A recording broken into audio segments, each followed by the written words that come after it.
नमस्कार, मैं हूं अंकुश शर्मा और खबर हरियाणा में आप सभी का स्वागत है। रुक करते हैं हरियाणा प्रदेश की कुछ बड़ी खबरों का।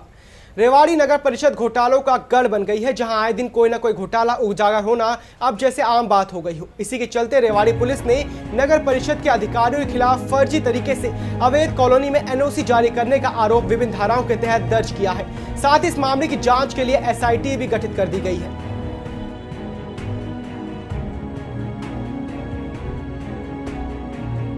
नगर परिषद के कुछ अधिकारियों के खिलाफ आज एक FIR हमने दर्ज की है और इसमें एक SIT हमने बनाई है और भी नगर परिषद के खिलाफ ऑलरेडी एक केस रजिस्टर है और 2-3 गंभीर मामलों में शिकायतें आई हुई हैं। तो उन सब की जांच एक SIT करेगी। उसके इंस्पेक्टर गौरव उसको हेड करेंगे और DSP हेडक्वार्टर वीरेंद्र सैनी उसको सुपरवाइज करेंगे SIT का मामला। जी ये मनोज हैं, हम बॉक्सिंग कोच हैं यहाँ पे रेवाड़ी में।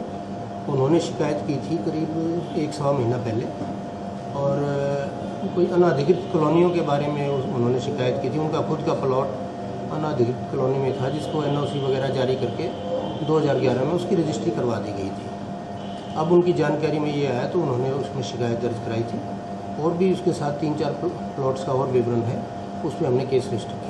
इसमें अकेले नगर परिषद नहीं, तहसील भी और जो हुड्डा विभाग, जैसे कि बताया जाता है कि हुड्डा विभाग, उनके अधिकारी भी हो सकते हैं। जांच में जो भी अधिकारी आएंगे, जांच पूरी विस्तृत तौर पे की जाएगी। इन अनाधिकृत कॉलोनियों के प्लॉट्स की रजिस्ट्री में जो भी लोग इन्वॉल्व होंगे उनके खिलाफ हम अवश्य कार्रवाई। जो SIT कब तक नहीं बताने वाली स्थिति तो है, स्पष्ट है कि NOC यहाँ गलत जारी की गई हैं।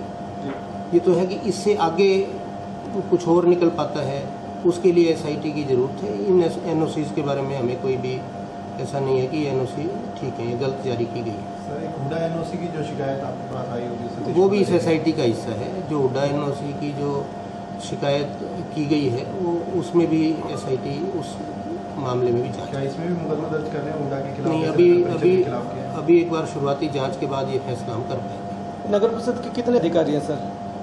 अब देखिए, एक टेन्योर रखेंगे हम 4 या 5 साल का। उस दौर में जितने भी अधिकारी होंगे सबको हम जांच के दायरे में रखेंगे। और भारतीय किसान यूनियन के बैनर तले किसानों ने अपनी मांगों को लेकर कैथल की नई अनाज मंडी में जोरदार प्रदर्शन किया और मार्केट कमेटी के कार्यालय में तालाबंदी कर दी। किसानों ने सरकार के खिलाफ जमकर नारेबाजी की और मांग की कि सरकार धान का उचित मूल्य तय करे।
हमने भी अपनी योजना बनानी शुरू कर दी है।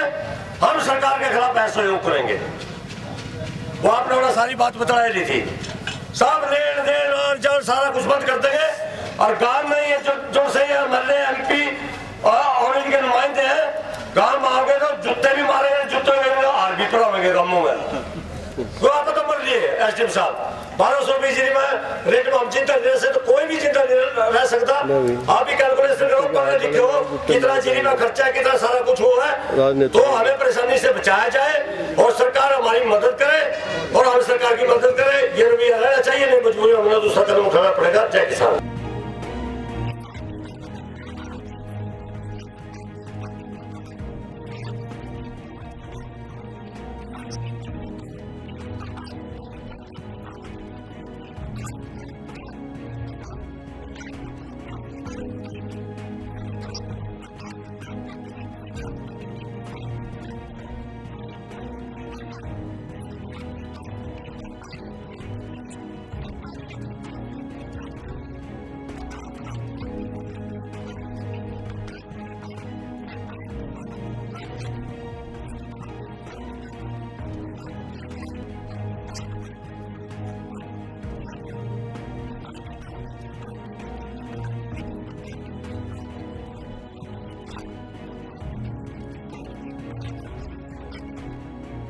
किसान नू बड़ी अच्छी उम्मीद थी भी किसान अगर सरकार बदलने जा रही है तो किसान का कुछ अच्छा टाइम आएगा।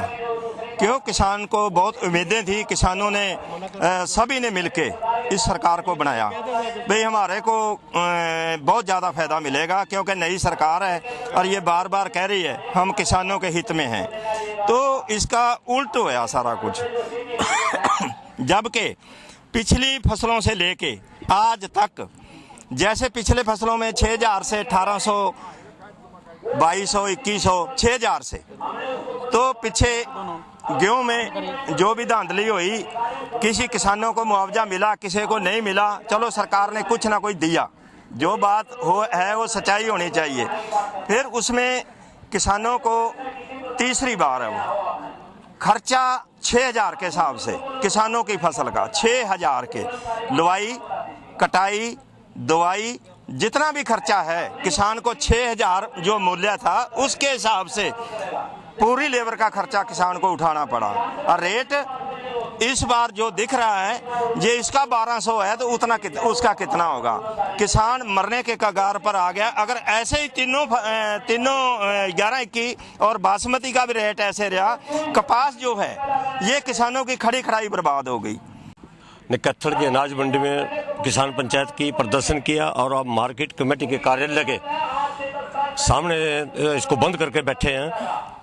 आज पूरे प्रदेश में कहीं किसी मंडी में बोली नहीं हो रही। धान बिल्कुल मिट्टी के दाम से भी कम में खरीदी जा रही है। जो धान पिछले वर्ष 35 से 4000 पर 4200 रुपये तक बिकी थी, आज वो धान मात्र 900 रुपये 1200 रुपये प्रति क्विंटल के हिसाब से खरीदी नहीं जा रही, बल्कि डकैती डाली जा रही है। तड़े हो रही है मंडियों के अंदर, किसान की कोई उसमें पूछ नहीं की जाती।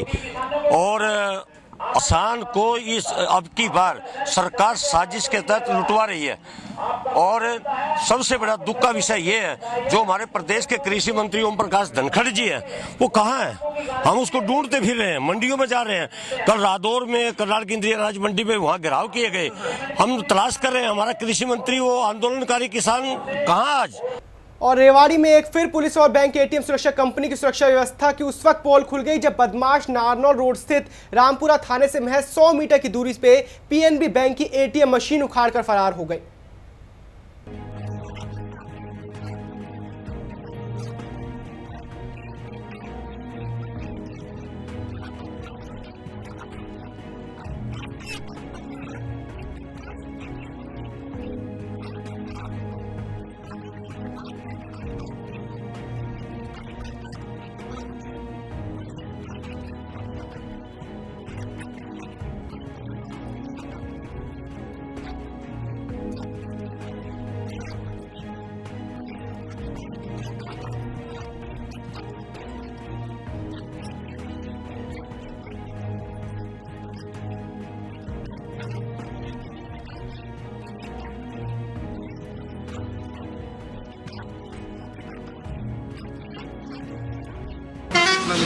जो गौशाला रेवाड़ी है, इसके सामने जो पीएनबी का जो एटीएम है, उस एटीएम मशीन को चोर निकाल कर ले गए हैं जी।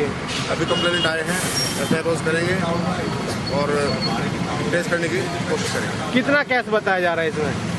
इस बात का अभी कोई अंदाजा नहीं है। 50 मीटर दूरी पे यहाँ नाकाबंदी भी रहती है, आपका थाना नाकाबंदी रहती है, उसके बावजूद इस तरह की घटना होती है। तो क्या कोई रात के समय में कोई नहीं था ड्यूटी पे यहाँ नाके पे?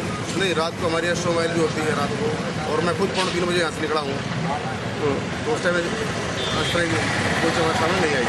तो सीसीटीवी कैमरे लगे हुए हैं? सीसीटीवी इसके अंदर लगे हुए हैं, लेकिन जो इसका जो हार्ड डिस्क है वो मशीन के अंदर ही इनबिल्ट है, जो साथ चली गई हो सकती है।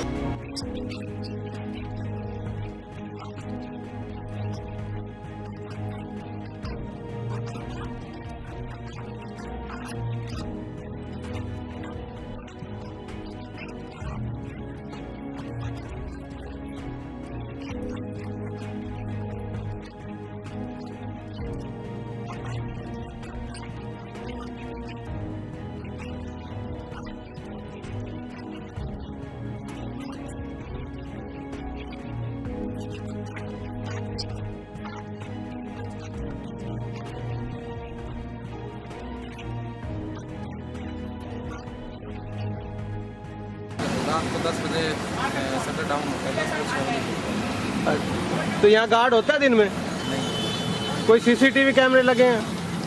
कैमरा था एक, वो उसके स्टोर मशीन में होता था।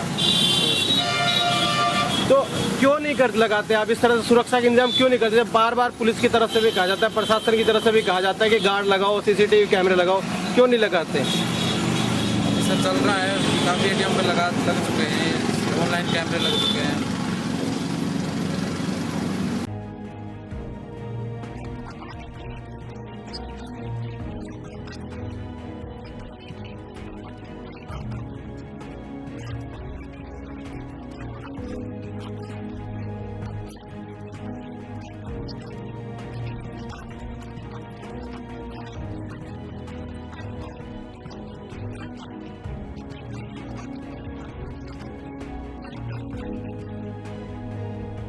राजमार्ग 2 पर दुधोला मोड़ के समीप अज्ञात वाहन की टक्कर से बाइक सवार एक युवक की मौत हो गई, जबकि उसके साथ ही 2 गंभीर रूप से घायल हो गए। पुलिस ने मृतक के शव को पोस्टमार्टम के लिए, घायलों को उपचार के लिए सिविल अस्पताल भिजवा दिया और अज्ञात वाहन के खिलाफ मामला दर्ज कर कार्रवाई शुरू कर दी है।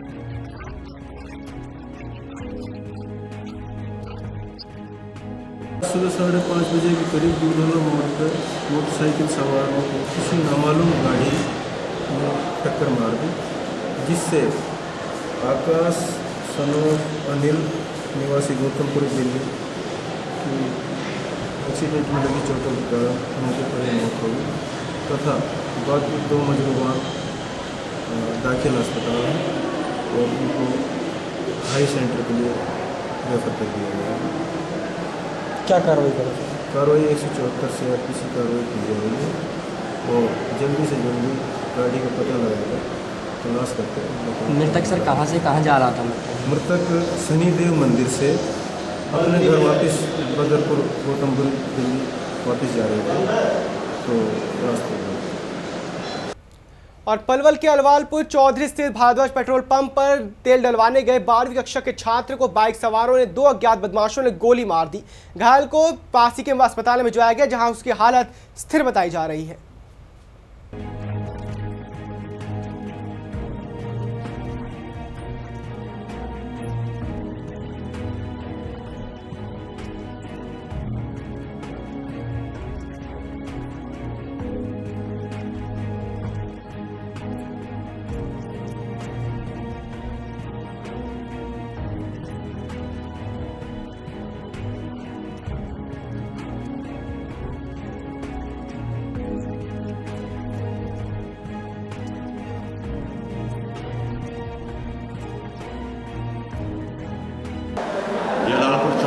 पेट्रोल पंप है, वहाँ पे एक लड़का 18 साल का था, उसको प्राथमिक उपचार के बाद आगे सफदरजंग के लिए रेफर कर दिया।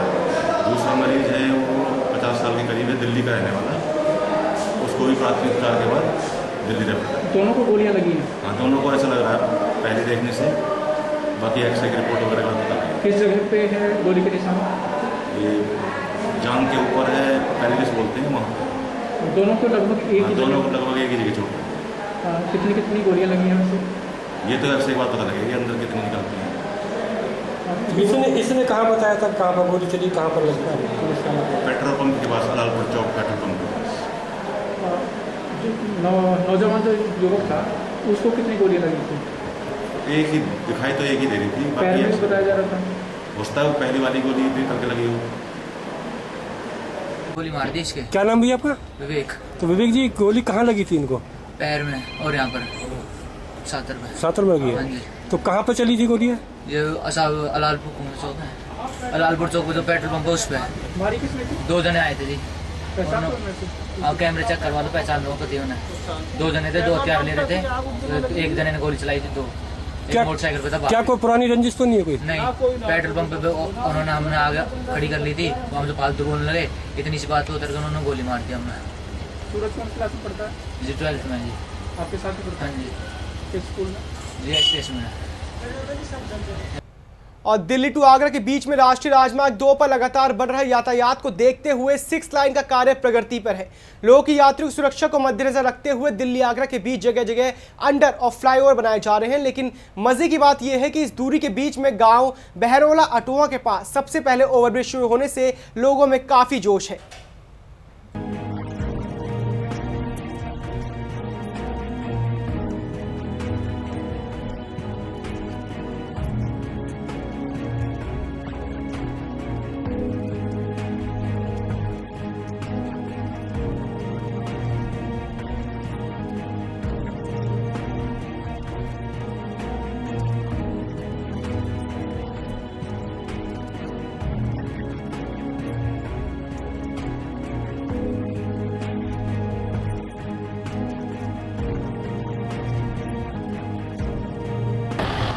तो फायदा ही फायदा हुआ जी, नुकसान नहीं है जी।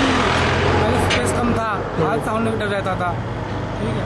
पशुओं के लिए आने जाने में दिक्कत आती थी, लेकिन अब ये 6 लाइन पर यातायात बिल्कुल सुगम हो गया है। हादसे का कोई मतलब नहीं है। तो ये 2 गाँवों को बहुत ज़्यादा फायदा हुआ है। एक पार से दूसरे पार आराम से आदमी जा सकता है बिल्कुल। और पैदल सड़क पार करने के लिए किस तरह की सुविधा बनाई गई है? पुल बनाया गया है जी, वो आराम से जा सकते हैं। बच्चे स्कूल के लिए वो भी आराम से निकल कर जा सकते हैं। होता था ये है जो नए ड्राइवर आते थे, इनको जैसे पूरा डाउट में वो नहीं है था आइडिया, तो बहुत सी गाड़ी भिड़ जाती थी। हादसे होने का डर बना रहता है। हादसा होते थे भी और डर भी रहता था। अब जब से चालू किया गया है तो किस तरह का फायदा है? अब ये फायदा है, जो भी गाड़ी दिल्ली जाती है अब सीधी चली जाती है। और एक दूसरा फायदा ये है कि जो पैदल चलने वाले उनके लिए फायदा यह होगा कि नीचे से निकल जाती है। अंडरपास बनाया है तो कई बार पैदल पार करने में भी हादसे होते थे। हाँ, पहले होते थे ये हाल से। अब बहुत क्या गाँव के लोगों को फायदा हुआ इससे? ये फिलहाल तो 2 गाँवों को हुआ, एक टहाको और बहरौला को। तो कह सकते हैं कि अब ये बिल्कुल अब दिल्ली आगरा के बीच में पहला पुल चालू हुआ है। पहला पुल है जी ये जो चालू हुआ है। तो कई बार स्कूली छात्र भी हैं, पैदल लोग भी हैं, सब फायदा है। हाँ, सबको फायदा। और खबर हरियाणा फिलहाल इतना ही।